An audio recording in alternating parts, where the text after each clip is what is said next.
Lehi salió de Jerusalén con su familia en el año 600 a.C.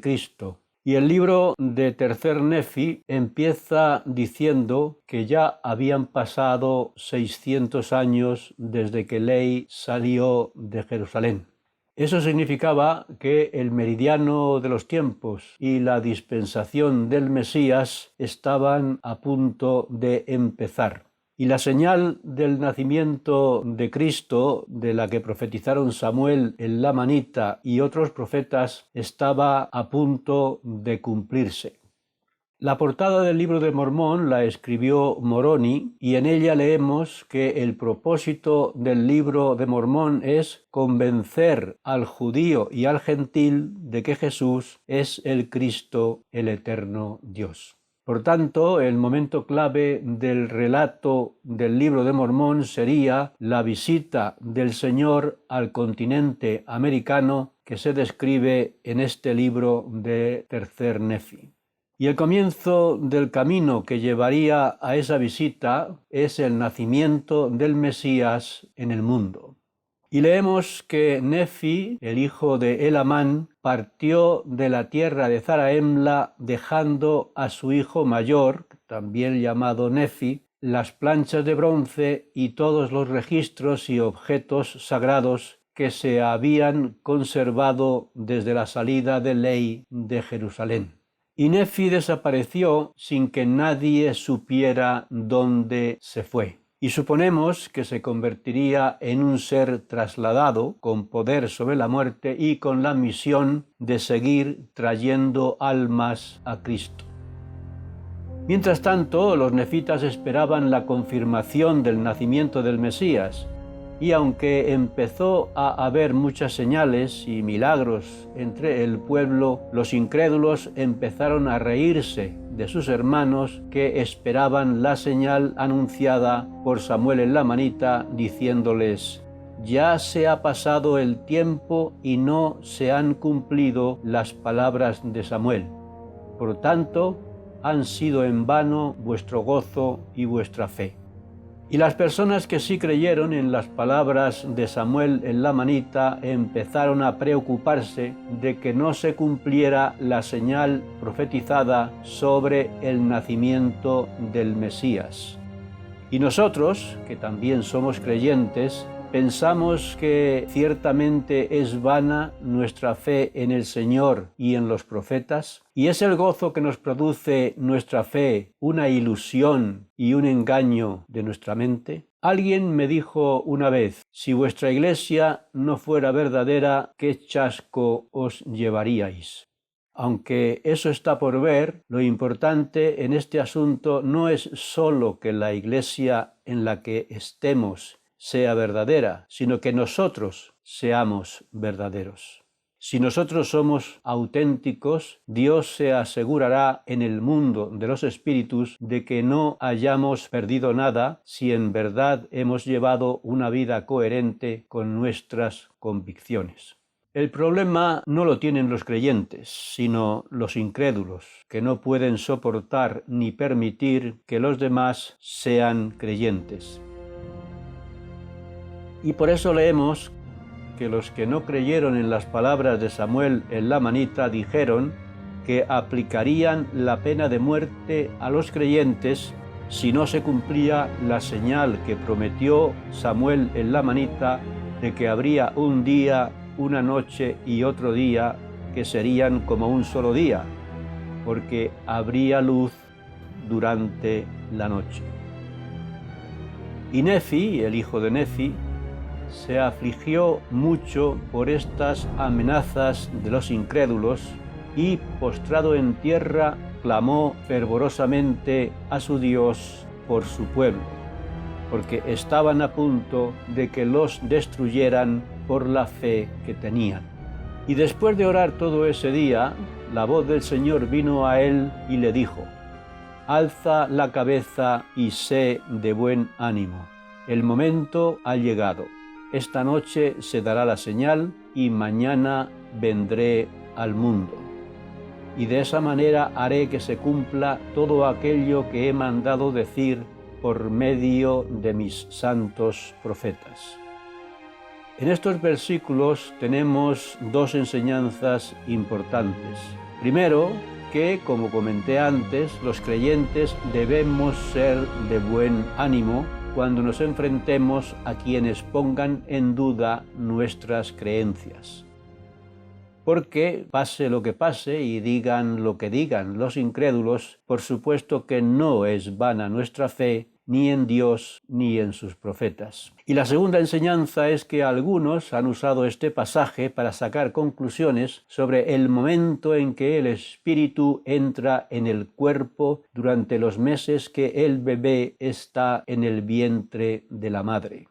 Como en estos versículos el Señor está hablando con Nefi y le dice, mañana vengo al mundo, han sacado la conclusión de que el espíritu entró en el cuerpo del niño Jesús el día antes de nacer y que por tanto esto es lo que ocurre con todos nosotros cuando nacemos. Pero no sabemos si quien está hablando con Nefi en ese momento es el Señor mismo o si es un mensajero autorizado para hablar en su nombre. Por eso no podemos ni debemos sacar conclusiones sobre este asunto usando este pasaje del Libro de Mormón. Y siguiendo con el relato de la señal que se dio sobre el nacimiento del Señor, leemos que esa señal se cumplió finalmente y no hubo oscuridad al ponerse el sol.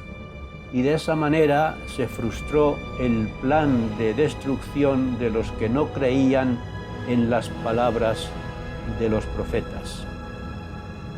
Y todos estos incrédulos empezaron a temer por motivo de su iniquidad y de su incredulidad. Y a pesar de los esfuerzos de Satanás para contrarrestar los efectos de esta señal, la mayor parte del pueblo creyó y se convirtió al Señor. Y muchos se bautizaron para arrepentimiento. Y gracias a la conversión de los del pueblo empezó a haber paz en la tierra. Y esa es la clave para que haya paz en este mundo, que las personas se arrepientan de sus pecados y hagan convenio con Dios de vivir rectamente. Porque no habría paz y felicidad en este mundo si todos sus habitantes creyeran en Dios y cumplieran todos sus mandamientos. Pero es fundamental que la conversión no sea solo por las señales, porque 3 años después, los que se habían convertido por el solo efecto de las señales empezaron a no creer lo que habían visto y oído, y endurecieron sus corazones contra las cosas del Espíritu. Porque el testimonio por los sentidos físicos caduca pronto. Y Satanás les convenció de que la doctrina de Cristo era una cosa insensata y vana, y con sus tentaciones hizo que los incrédulos cometieran grandes iniquidades. Porque la obra de Satanás es hacer todo lo posible para destruir nuestra fe y convertir la incredulidad en una herramienta al servicio de la maldad. Y esto se cumplía principalmente con los ladrones de Gad y Antón, que se habían multiplicado mucho y asolaban las ciudades con gran mortandad, hasta el punto de que nefitas y lamanitas se unieron y tomaron las armas contra ellos para defender a sus familias y su libertad. Porque, como hemos oído muchas veces, la unión hace la fuerza. Y esa unión hizo que ya no se diferenciaran como nefitas y lamanitas, sino que formaran un solo pueblo, el pueblo de los nefitas. Y esta unión les ayudó a aventajar a los ladrones. Y los ladrones solo pudieron aventajar a los nefitas cuando éstos cayeron en la iniquidad y tuvieron disensiones entre ellos. La unión y la rectitud ayudan a vencer el mal, pero la desunión y la maldad nos debilitan y nos hacen perder la ventaja que podríamos lograr en nuestra lucha contra los enemigos del bien. Y de esto se aprovechaban los ladrones de Gadiantón, y eso lo vemos en la carta que Gidiani, el jefe de la banda de Gadiantón, escribió a Laconeo, el gobernador de los nefitas, diciendo en parte lo siguiente: Excelentísimo Laconeo, te elogio por tu firmeza y la de tu pueblo por mantener lo que suponéis que es vuestro derecho y libertad, y perseveráis como si en verdad os sostuviese la mano de un Dios en la defensa de vuestra libertad, de vuestras posesiones y de lo que llamáis vuestro país. Y me da lástima que penséis que podréis resistir la fuerza de mis bravos guerreros. Ellos están esperando la orden de atacaros y destruiros completamente con el odio que os tienen por los numerosos agravios que les habéis hecho. Os pido pues que entreguéis a mi pueblo todas vuestras ciudades y posesiones antes de que os destruyan. Someteos y uníos a nosotros como hermanos y socios en nuestras obras secretas. Si lo hacéis, no seréis destruidos. Soy Gidiani, el caudillo de esta sociedad secreta de Gadiantón, y sé que esta sociedad secreta y sus obras son buenas, porque nos las han transmitido y son de fecha antigua. Gidiani pretendía debilitar a los nefitas haciendo que perdieran la fe en Dios y en la causa por la que luchaban, que eran la fuente de su fortaleza. Laconeo se asombró, pues, por las mentiras de ese ladrón y no hizo caso de la carta recibida, pero pidió a su pueblo que suplicaran al Señor que les diera fuerza para resistir a los ladrones cuando los atacaran. Y mandó una proclamación a su pueblo pidiéndoles que juntaran a sus familias y sus rebaños en un lugar, y mandó que se construyeran fortificaciones alrededor de ellos. Y dio la orden a los ejércitos de los nefitas y de los lamanitas que se situaran alrededor del pueblo para vigilar y protegerlos día y noche. Y habló claramente a su pueblo, diciéndoles que si no se arrepentían de sus iniquidades y no imploraran la protección del Señor su Dios, no podrían librarse de las manos de esos ladrones de Gadiantón. Laconeo conocía muy bien dónde está la verdadera fortaleza para protegerse de nuestros enemigos, una vida digna de la protección divina, sin importar lo que digan los ladrones, asesinos y terroristas de este mundo corrompido. Y Laconeo nombró general de todos sus ejércitos a Gidgidoni, que tenía el don de revelación y profecía, y como un profeta dirigió a sus ejércitos contra los ladrones, convencido de que Dios los entregaría en sus manos. Y para ello los soldados se arrepintieron de sus pecados y elevaron sus oraciones al Señor, al mismo tiempo que se protegieron con armaduras y escudos. Y el resultado fue que los ejércitos nefitas lucharon con la fuerza del Señor y derrotaron a los ladrones, matando a Gidiani. Entonces los ladrones nombraron a Zemnaría como su nuevo caudillo, pero también a él lo derrotaron y mataron, a pesar de tener un ejército de miles de guerreros. Y los nefitas sabían que fue Dios quien los había librado de sus enemigos, porque se habían arrepentido de sus pecados y fueron a la batalla con la fuerza del Señor. Y en el capítulo 5 aprendemos cómo acabaron los nefitas con los ladrones.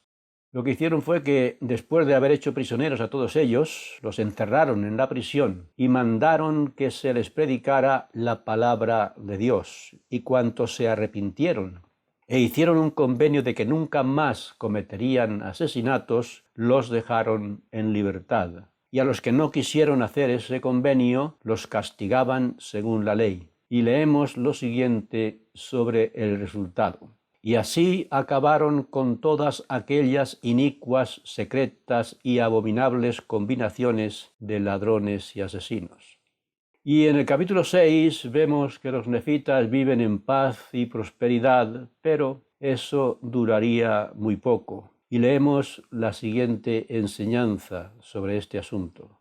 Y no había nada en toda la tierra que impidiera que el pueblo prosperase continuamente, a no ser que cayeran en transgresión. Y también leemos sobre la importancia de escoger buenos dirigentes, porque leemos que fueron Gidgidoni y el juez Laconeo, y los que habían nombrado como jefes, los que establecieron esta paz tan grande en la tierra. Vemos pues qué es lo que deben hacer los pueblos para tener paz y prosperidad. Y cuando olvidan o ignoran estos consejos, ocurre lo que leemos a continuación, que el orgullo destruyó la vida civil y la vida religiosa, y la violencia y la corrupción acabaron con la paz y con la prosperidad del pueblo. Y en el capítulo 7 vemos cómo se rompió la unidad nacional y el pueblo se dividió en tribus. Y cada tribu nombró a un jefe o caudillo para que los gobernara. Y leemos que todo esto era el resultado de haber entregado el poder a Satanás, y que los corruptos se encargaron de destruir los reglamentos del gobierno y toda legalidad. Y todo esto estaba preparando el camino para el cumplimiento de las señales que Samuel el lamanita había anunciado sobre la muerte del Señor. Y las tempestades, los terremotos, los incendios serían una llamada de la naturaleza al arrepentimiento. Y esto es lo que pasa cuando Dios muere para nosotros. Hermanos y hermanas, ¿hemos aprendido la lección? Esperemos que sí, porque esto no es sino un ejemplo de lo que pasará antes de la segunda venida del Señor al mundo.